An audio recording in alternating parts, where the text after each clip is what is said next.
So basically, my whole life and thinking was centered in drugs in one form or another. The getting and using and finding ways and means to get more. I woke up every day and I wanted to get high. I went to sleep every day and I wanted to get high. Addiction controlled every aspect of my life. Addiction controlled where I slept, if I slept, and who I slept with. It decided, when I was going to eat, where I was going to eat, if I ate. It decided everything. Ultimately, it decided who I was going to marry. I was the wife of a meth dealer and a daughter of a heroin dealer. It decided whether I was going to lie to you, manipulate you, or steal from you. And of course, it didn't start with meth, and it didn't start with heroin, and I didn't just get addicted overnight. It was something that happened progressively over years. I probably started using in 5th grade summer, so maybe around 12 years old.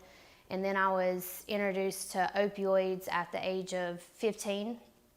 And from there, my addiction progressed. And when I say progressed, I just mean that it got worse. So what I used became worse, how I used became worse, and what I had to do in order to keep using became worse.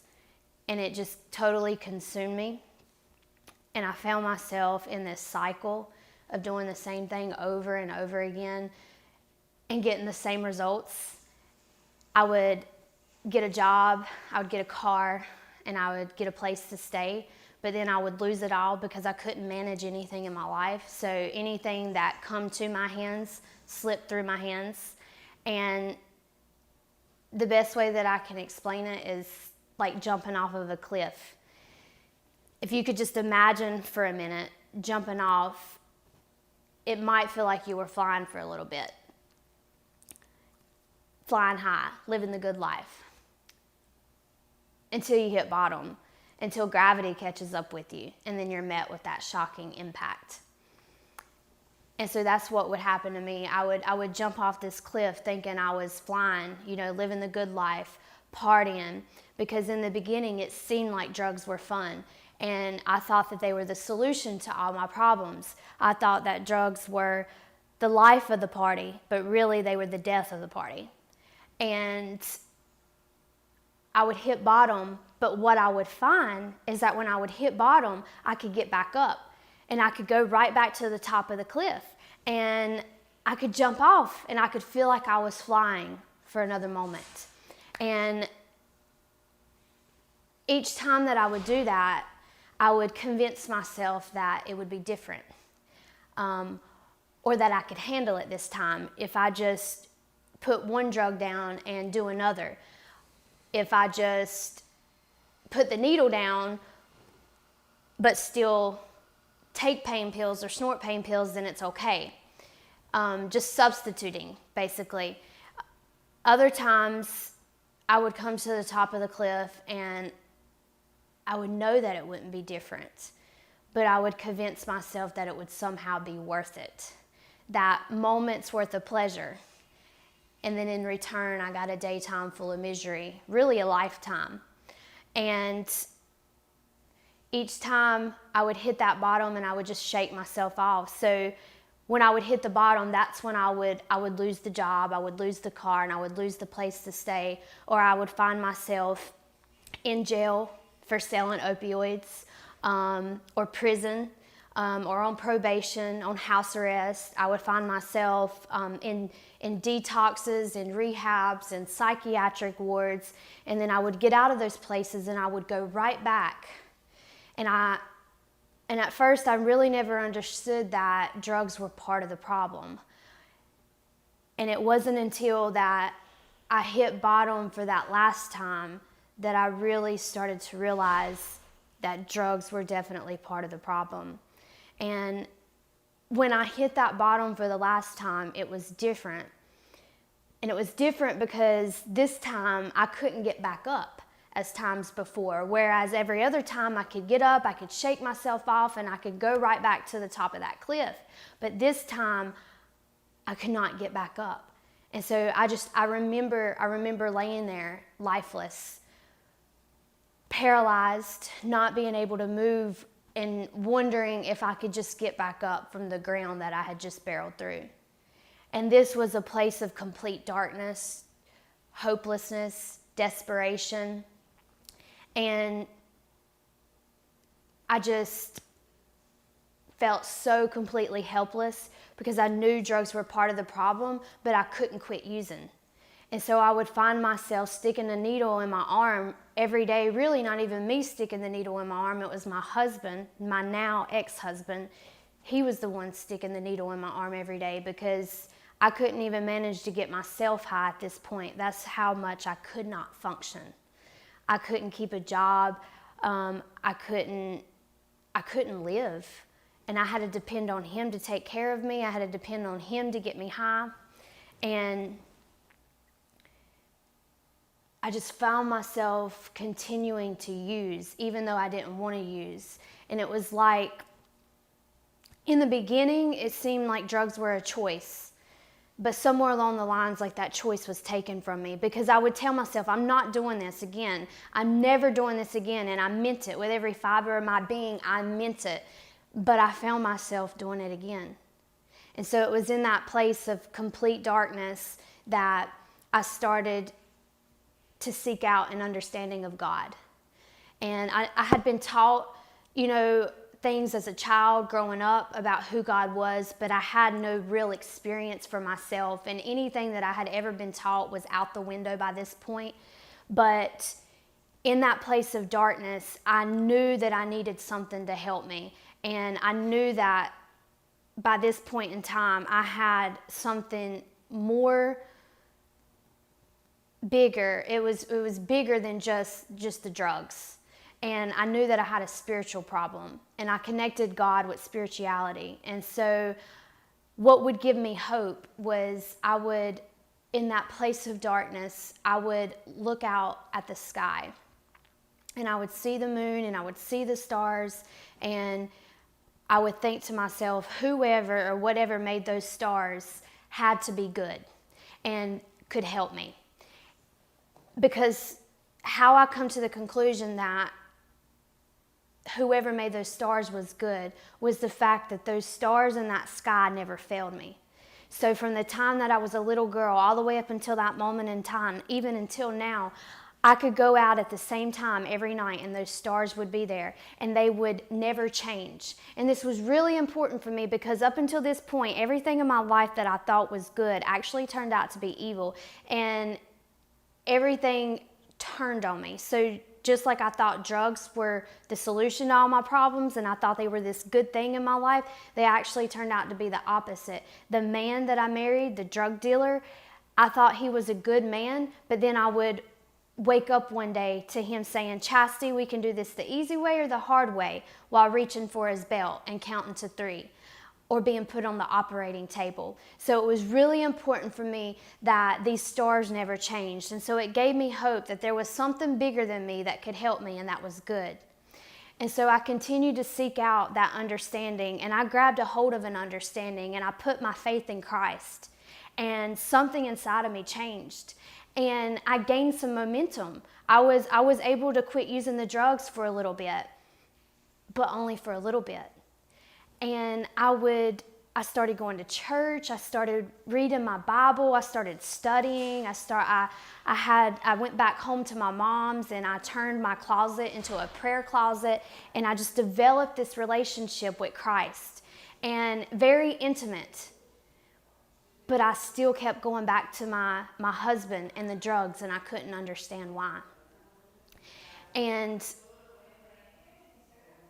every time I kept going back, I kept asking and I kept crying out to God, why? What do I need to do? And then that's when I felt like God was telling me to go to a 12-step program. I had been completely against it before because they used terms like higher power, God of my understanding. And I just thought that by going into those rooms that I would be opening up doors that I didn't need to be opened, spiritually speaking. But I went anyways. And from there, my life changed. It was in those rooms that I learned how to live.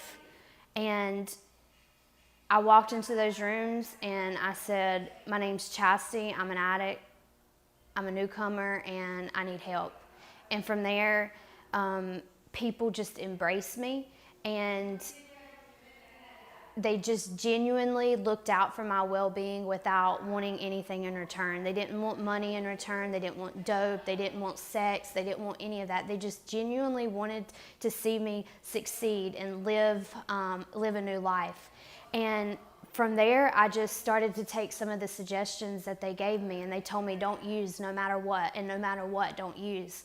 And then they told me to get a sponsor, and they told me to start working steps with a sponsor, because they said that self-deception is hard to point out by yourself. And I just started chasing hope instead of chasing dope.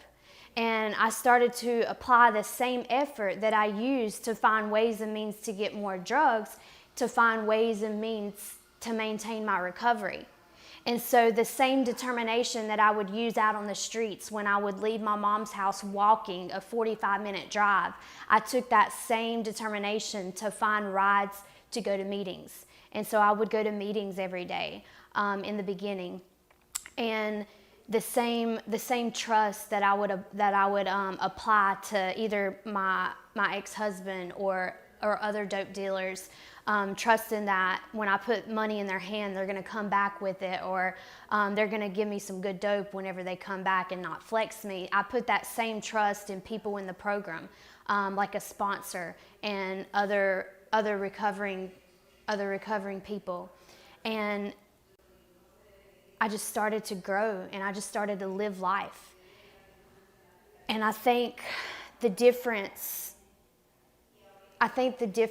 that has made in my recovery is community.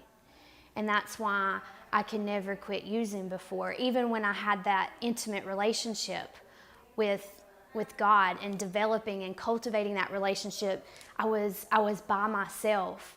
And I'll never forget this. I was in a meeting one night, and we were reading out of a pamphlet, and it said, it was named The Triangle of Self-Obsession. And in the pamphlet it said, we are given a new set of tools, and these tools are the 12 steps, and we use them to the best of our ability. And whenever we read that, I had a flashback of a memory of whenever I had went back to my ex-husband and I had reinitiated my use. And one of the cars that he actually sold so we could get some dope. And we were riding in this car, and because we sold the car, there was a girl driving it who bought it, and so I was in the passenger seat. And she was a tomboy, so she had put all her stuff in the car, like a toolbox and all kinds of different tools, stuff that you would normally see a man have. And she had it in the back seat and in the trunk, and well, we got a flat tire on the way to go get some dope. And so we pulled over at the store to fix this flat tire. And thankfully, she had the knowledge to change this tire, because I don't know how to change a tire. And she gets out, and thankfully she had the tools. And so she gets out and she gets all the tools out of the trunk. She gets the wrench and all that. And then I'm just looking at her, and she's bent down on the side of the road in this parking lot, and she's gritting her teeth with this lug nut, trying to get this lug nut off of this tire, and she's saying, just turn back, teeth gritted and all. And in that moment, I went into this frantic panic, and I'm like, turn back to what? Turn back to God? Turn away from the drugs? And I realized how completely powerless and helpless I was in that moment. Not just I didn't know a thing about changing the tire and I couldn't help her, but how helpless I was over the state, over the condition that I was in, because here I was using drugs again after the millionth time that I said I would never do it again, and I'm right here stuck on the side of the road, literally and figuratively in life, stuck, not able to go anywhere. And then I come back to, and she had got the lug nuts off the tire, and then she had got the jack out, and she was trying to get the jack to lift the car up so she could get the tire off. And when she was doing that, she couldn't do it. She couldn't get that car to lift up. And so I had this idea. I said, I got an idea. She just looked at me. She didn't ask any questions. And she just stood there. I said, listen, I said, you stand on the jack. I said, then I'm going to stand on your boots and I'm going to hug you. And then I'm going to jump with all my might. I said, and then we're going to get off and you're going to do the same thing, vice versa. And so that's what we did. She got on there. I jumped on her boots. I hugged her. I jumped. And then we both got off, and then I got on, and we done the same thing. And through that strategic move, we were able to get that car to lift up. And then we were able to get the tire put on and get to where we was going. And so back to the meeting where I was remembering all this, that's where I realized why I was never able to stay quit, why I was never able to keep my momentum, is because I was trying to do it alone.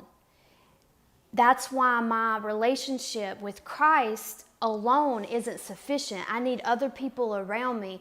I need community. And it was in 12-step where I found, like the 12-step rooms is where I found that community, because just like Lisa, my friend, she had the knowledge to change the tire. She had the tools to change the tire, but she still wasn't able to change that tire without me. She needed my help. And so in the same sense, I can have all the knowledge and all the tools, just like I did when I was in my closet reading my Bible and reading about the 12 steps. I can have all the knowledge and all the tools, but if I don't have other people, then I'm just going to stay stuck. And so community is so important for me to maintain my recovery today. And it's the main ingredient, besides Christ, of course, because he is the foundation, of how I maintain. Today, my life is completely changed. I am a productive member of society. I've had a job since 2016. It's 2019, so I've held down a job for 3 years. My recovery date is August 1st, 2016. Not only have I maintained a job for 3 years, but I've also stepped into a career. I'm a North Carolina certified peer support specialist for the Olive Branch Ministry. I work in harm reduction, so I actually work with people who use drugs. And I'm a student at Gaston College pursuing a degree. But more importantly, more than all just like the material things, today I have joy, I have peace, I have hope.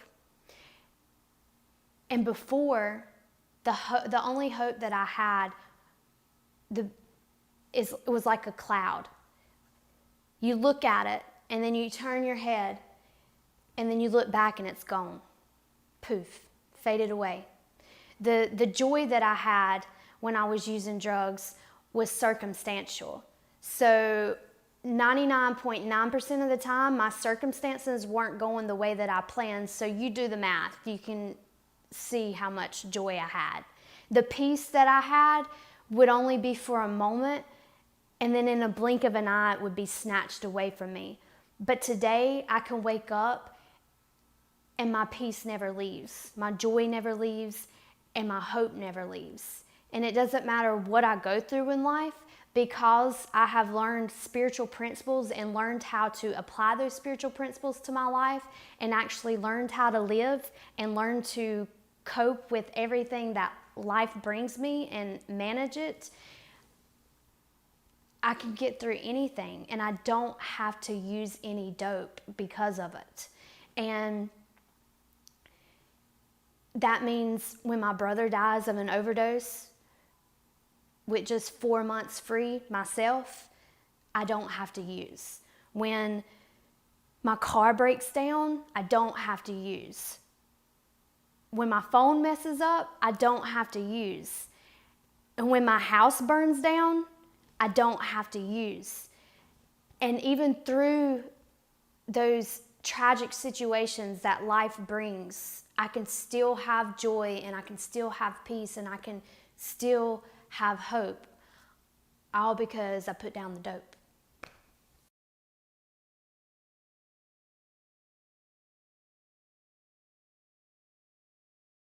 fifth grade summer, and I started using with family, like with my cousins and older brother. And it started out with alcohol, and then from there it went down the spectrum. So it went from alcohol, and then I was introduced to marijuana, and then the pills like Xanaxes and opioids such as hydrocodone. Nothing too strong at first in the beginning, but as I went down the spectrum of drugs, the drugs got stronger. And in the beginning, I remember the first time that I ever got high, I loved the way that it made me feel. So, and I always remember wanting to feel different than what I was feeling. So if I was feeling bad, I wanted to feel good. If I was feeling good, I wanted to feel better. And it seemed like drugs helped with that in the beginning. And I think for me, when I first started using, I know some people, they get prescribed opioids or they get prescribed drugs, and then that's how their addiction starts. But mine was more of feeling that void that was there, coming from a dysfunctional family, not having that father figure in my life, and then the father figure that I did have, having that, basically ripped away from me. That's what led me to hanging out with my cousins and then being introduced to drugs. And I did what they did, that's what they did, and it made me feel accepted. It made me feel like I fit in, and I felt like when I did drugs, like I could just be free. I could be me. I could hold a conversation with you and I wasn't scared, or I could dance and I could do this without having to worry about what you're thinking of me. And it seemed like drugs just made all that go away. And I think that's more of the reasons why I started using in the beginning. Of course, later my reasons for using changed, but yeah.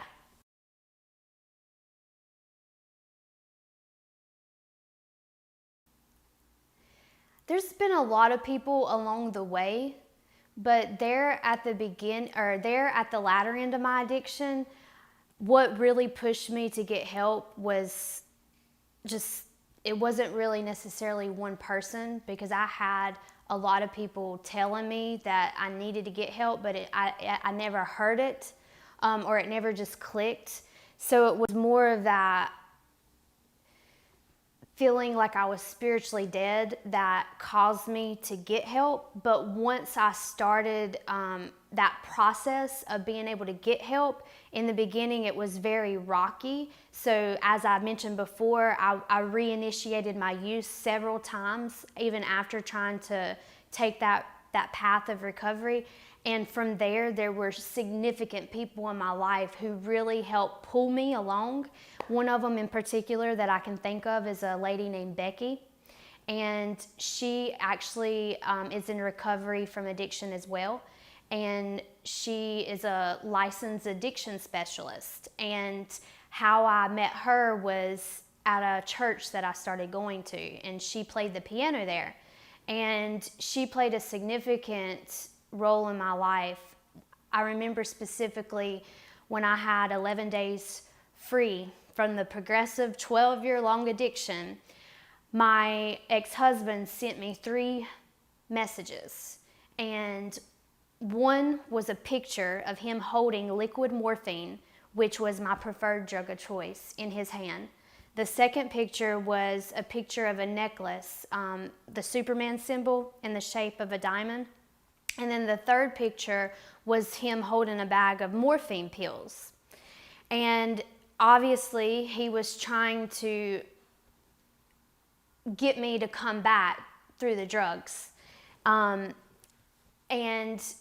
it was that day that I did something different. And instead of calling or replying back to him with those text messages, I reached out to 3 different people, and I sent out a text saying the same thing to all 3 people, and it was, "Pray for me right now, please." And when I sent that text message, I sent it to my preacher, I sent it to a praying mom, and then I sent it to Becky. Becky was the first person to reach back to me. Within seconds of me sending the text message, she immediately called. And as soon as I answered, she said, "Chasty, what's wrong?" And I went and told her, you know, how I wanted to use. I told her about the pictures, and that day was definitely the day that changed the trajectory of my life. And when I explained to her how bad I wanted to use, she kind of just talked me through it. And she said, what is that scripture that you go around saying all the time? I babysat her kids, and so that's another way that she played a significant role in my life. Is she gave me a chance, she trusted me, and she believed in me. Even after I would reinitiate my use, she still trusted me with that babysitting job. And it was from that job that I actually got money and bought the car that I have today. That's a side note, but back to the day that I had 11 days, she told me to repeat this scripture, because I used to go around saying it all the time, because somebody told me to remember it. And I said, there hath no temptation taken you but such as is common to man, but God is faithful. And then she interrupted me and she said, God is what? I said, God is faithful. She said, that's right, Chasty. How many days do you have? I said, 11. She said, wow. She said, do you know what this means? And I don't even remember if I even said yes or what, but what I remember her replying is she said that this means progress. Chasty 2 weeks ago wouldn't have called and told me that Chasty was thinking about getting high. Chasty just went and got high. She said, where are you? And I told her, and then that's when she said, can I come pick you up? And I ended up telling her yes, and she come got me that day. And I stayed the night with her, and then it was like, that was a significant moment in my life, because that was the first time that I ever, when opportunity met desire and I was on fire, that was the first time that I didn't give in to my desire to want to use drugs. And it was like I received so much power that day, and she played that significant role in help pulling me through that day. So she would definitely be one of the very many people who've had a huge impact on my recovery.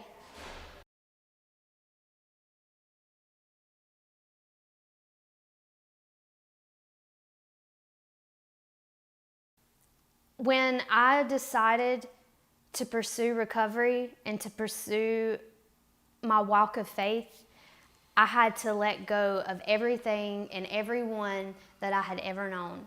So that meant people who were really close to me, best friends, I had to let go of. I had to cut them out of my life. I had to cut that communication with them, like sever those ties completely.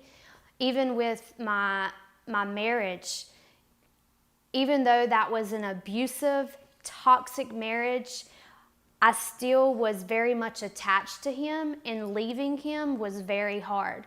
But I knew that if I stayed with him, I could not continue on the path of recovery. So cutting him out of my life was really major, and I had to block him. I had to block people from Facebook. I had to get a new phone number. And even my brother who overdosed and died, I had to cut most of my communication with him, quit hanging out with him, because he was using drugs. And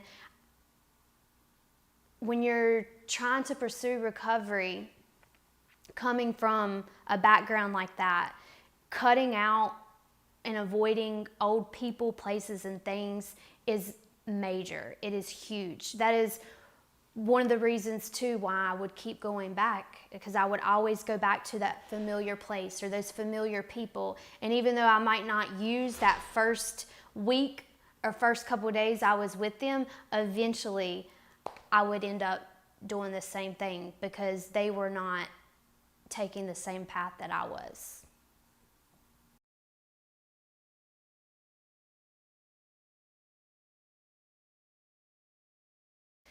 I think that under the right circumstances, anybody probably could get addicted. And I believe that people get addicted for different reasons. Like I mentioned earlier, some people get a prescription from the dentist or from the doctor, and then they get dependent on that medication and end up becoming addicted because of that. But then you have other people like me who got addicted because of environment reasons. It was what my family did. It was, coming from a broken family. But then you have people too that come from what's the word? They didn't come from a broken family, and they had everything that you think that they would need, but they still ended up dabbling into drugs and getting addicted. So given the right circumstances, I think pretty much anybody could get addicted.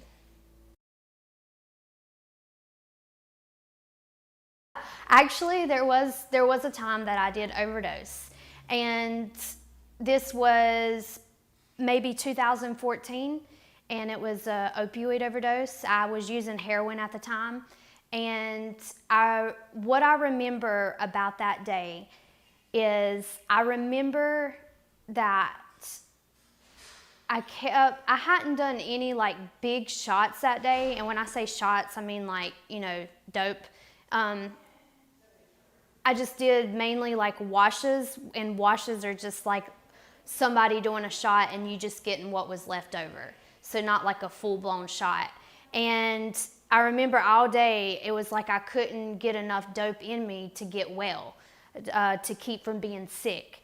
And so finally, I got somebody to give me a good shot. And I remember whenever I took it, I remember standing up, and I remember everything just kind of like slowed down, and I remember saying, I felt that one.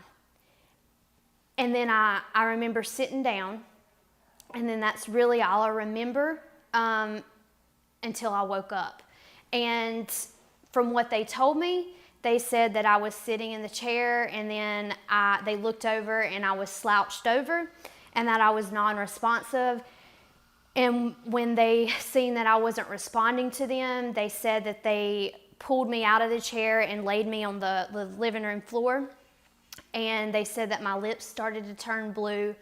And that's when I guess they proceeded to pick me up and take me to the shower. And then that's when they turned water on in the shower.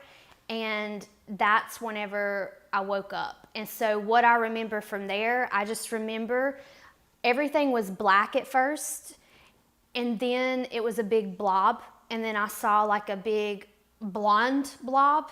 And as I became more fully awake, my vision got more clear, and then I seen a girl in front of me, and then I looked to my right, and then everybody that had been in the house was in the bathroom staring at me. My dad was there. Buku, like the whole bathroom was filled with people. And then I go back, and then I look down, and I'm completely naked. And basically what happened was I overdosed and came near death, and nobody called 911. I don't even think that was a thought for anybody during that time. That was 2014. So a lot of people, even still today, are scared to call 911 when somebody overdoses, because they think they're going to get charged either with the death if they happen to die, or they're going to get charged with paraphernalia or other charges. A lot of people are on probation or parole, and if somebody calls the cops, then that means that somebody's probably liable for arrest. And so it's my assumption that a lot of those people that were there that day probably didn't call 911 because of fear. But the thing about that is that I have a little bit of knowledge surrounding those topics today.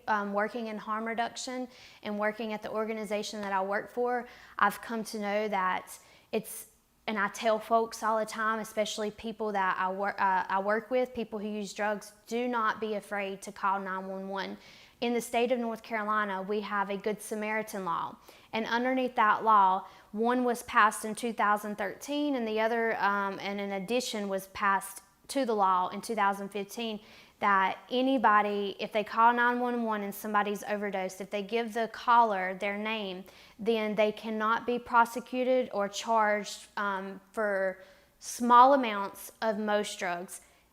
They get to define what small and most is, but still it protects them. And then in the 2015, what was added is that if somebody's on probation, post-release, parole, then their probation can't be revoked, basically. They can't get violated as long as they're acting in good faith and trying to save somebody's life.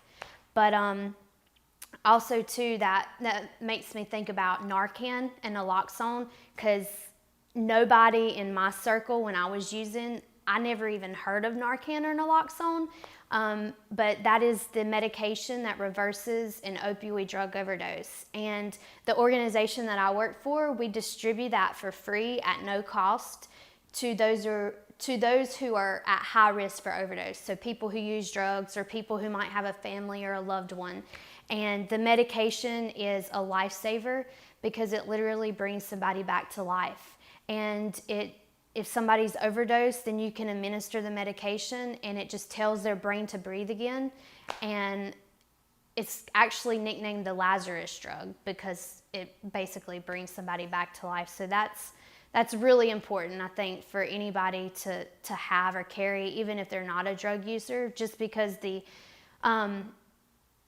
opioids, like we mentioned before, it's very relevant topic today, because it's affected pretty much everybody. You know, in 2017, over 72,000 Americans died from overdose, and it's preventable, you know, but yeah. Before my recovery date's August 1st, 2016. So before that, where I talked about reinitiating my use, there was several times that I went back. Like whenever I had put my faith in Christ and I gained that momentum, it was November 2015 when I, without a shadow of a doubt, was for sure, okay, Jesus is who he says he is, and never like went back and took that back and, oh, never mind.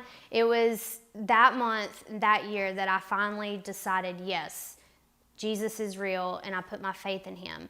And I knew that I wanted to pursue recovery and take that path.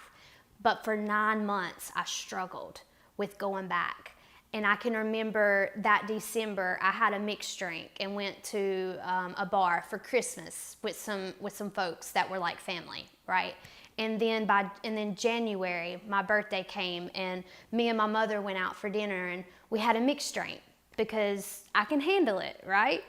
And alcohol wasn't the problem; it was just the opioids. And by February, I was hanging out with some guys every single weekend, riding four-wheelers, drinking.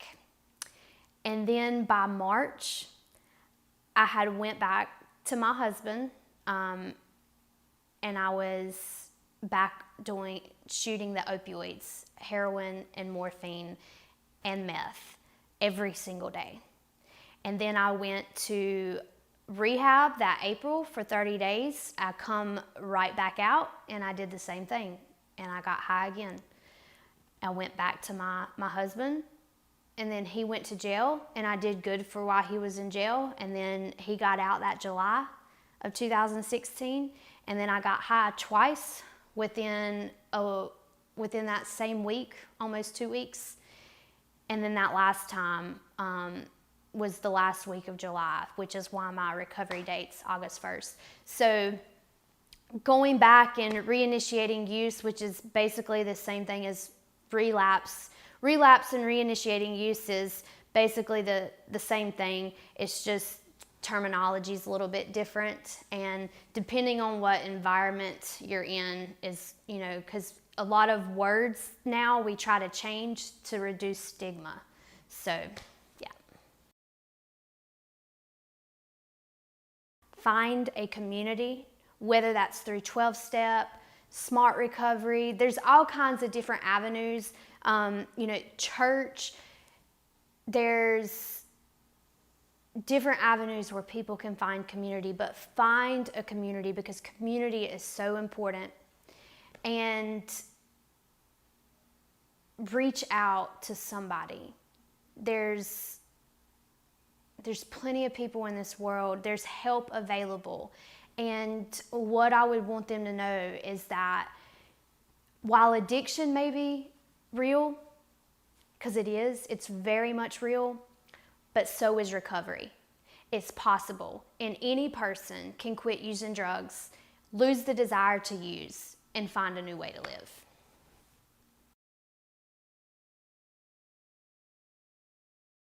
I have a blog, and if people want to find some hope or learn more about my experiences with faith, addiction, and recovery, they can find me at chastyking.com, CHASTYKING.com, and there's plenty of posts and videos on there where I talk about my testimony, my story, and things that I have went through. So that would be the only thing that I would add. Just check my blog out.